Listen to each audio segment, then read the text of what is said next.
All right, this is it. Stories from the 70s. I got my mate here, Boyd, out there in North Carolina. Hey, Boyd, how you doing? Good, Bill. How are you? Oh, real good, buddy. Hey, we're doing this for the fans out there and all the old players. Boyd, we were going to tell the story of the week prior to the Notre Dame game. Yeah, that was one of the worst weeks of my life. I remember that I'm not sure why you got in trouble, but I knew that you had to do some punishment running after practice on Monday. And I knew that myself and a buddy, Dave Parham, had been late coming back from a lab. And so we joined you on Tuesday. And Tuesday, Wednesday, and Thursday is probably the most running I've done in my life after a practice. We were in such sorry shape anyway, being redshirted, that I remember explicitly after practice running 1640s and thinking my chest was going to explode. And as I jogged off the field with Dave Parham and yourself, I remember Coach Dooley and Pat Watson called us back and said we were just beginning. And my heart dropped then, literally and figuratively.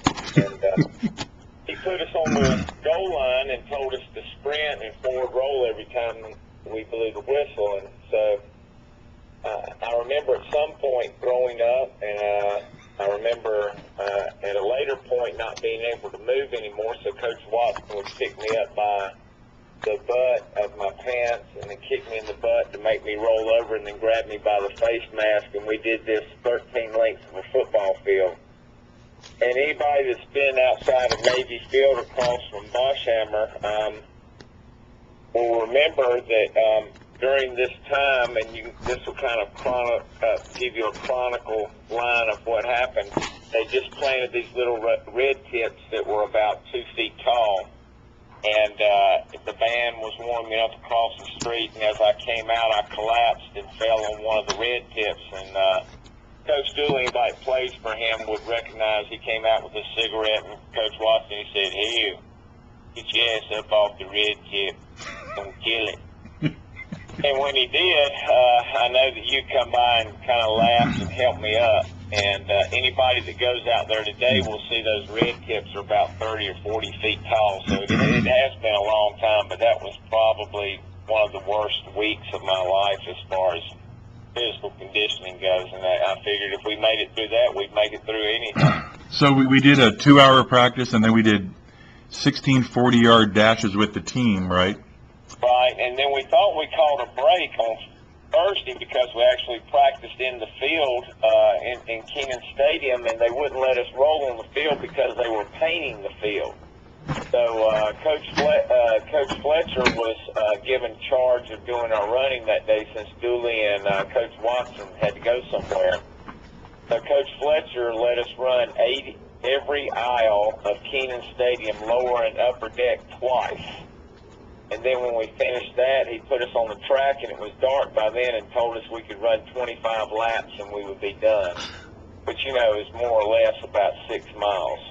And we had really thought that we called a break getting to do that instead of the forward rolls, anything but forward rolls. So I just remember Fletcher's cigarette glowing in the dark every time we ran a lap and got to the other end of the stadium. You could look back and see that little orange glow of that cigarette as we were running around. Yeah, that day was so easy. I don't even remember much of that day, except I remember being out there before you got there and having 2 coaches, Watson and Dooley, just supervise my hour and a half of grass drills, forward rolls mostly. And literally after that week, I think I know for a fact, we were like the best, most in-shape football players probably in the United States, probably in the history of U.S. football. I don't think any.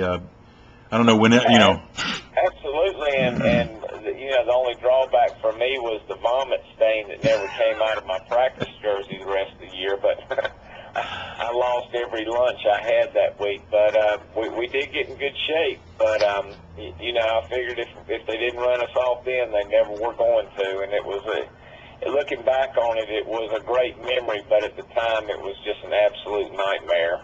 Well, it's nice to think about it. 33 years ago to the day we were involved in that. So. Yeah, because I would hate to try to do it again. Hey, I just had my 4-year-old run out here, so let's catch up on the next video. Hold on. Be right back with you.